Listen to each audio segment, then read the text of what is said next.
తెలంగాణ ఉద్యమకారులకు ఇచ్చిన హామీలను రాష్ట్ర ప్రభుత్వం వెంటనే నెరవేర్చాలని తెలంగాణ మలిదశ ఉద్యమకారుల సంఘం తిప్పర్తి మండల అధ్యక్షుడు బొడ్డుపల్లి రామకృష్ణ డిమాండ్ చేశారు. ఎన్నికల ముందు తెలంగాణ ఉద్యమకారులకు హామీ ఇచ్చినట్లుగా 250 గజాల ఇంటి స్థలాన్ని వెంటనే ఇవ్వాలని కోరారు. తెలంగాణ ఉద్యమకారులకు ఇచ్చిన హామీలను నెరవేర్చాలని కోరుతూ తెలంగాణ మలిదశ ఉద్యమకారుల సంఘం తిప్పర్తి మండల శాఖ ఆధ్వర్యంలో తిప్పర్తి మండలం సిలార్మియాగూడెం గ్రామంలోని అంబేద్కర్ విగ్రహానికి వినతిపత్రం అందజేశారు. ఈ సందర్భంగా రామకృష్ణ మాట్లాడుతూ తెలంగాణ మలిదశ ఉద్యమకారులకు పెన్షన్ ఇవ్వాలని డిమాండ్ చేశారు. ఉద్యమకారులకు గుర్తింపు కార్డులను ఇస్తున్నట్లుగా ఈ అసెంబ్లీ సమావేశాలలోనే ప్రకటన చేయాలని డిమాండ్ చేశారు.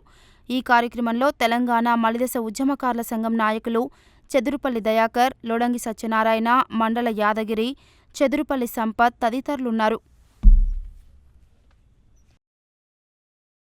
గౌరవశ్రీ తెలంగాణ ముఖ్యమంత్రి రేవంత్ రెడ్డి గారు మరి 6 గ్యారెంటీలో ఇచ్చిన హామీ ప్రకారం తెలంగాణ ఉద్యమకారులకు 250 గజాల ఇళ్ల స్థలం ఏదైతే ఇస్తున్నారో అదేవిధంగా ఉద్యమకారులకైతే ఏ విధంగా పెన్షన్ విధానం ప్రవేశపెట్టినని ఎలక్షన్ల ముందు హామీలు ఇచ్చిరో ఆ హామీలను ఈ అసెంబ్లీ సమావేశంలోని ప్రక్షాళన చేపట్టి ఉద్యమకారులను గుర్తించి ఉద్యమకారుల యొక్క ప్రక్షాళన మొదలుపెట్టి వెంటనే అసలైన ఉద్యమకారులకు 250 గజాల ఇళ్ల స్థలాన్ని అదేవిధంగా పెన్షన్ని ఇవ్వాలని రాష్ట్ర అధ్యక్షులు చీమా శ్రీనివాస్ గారి పిలుపు మేరకు ఈ యొక్క కార్యక్రమాన్ని ఇక నల్గొండ జిల్లాలోని అన్ని మండలాల్లో ఈ యొక్క అంబేద్కర్ మహాత్ముల గ్రామాల్లో కానీ మండలాల్లో కానీ ఆ మహాత్ముల విగ్రహాలకు వినతి పత్రం ఇవ్వడం జరుగుతుంది.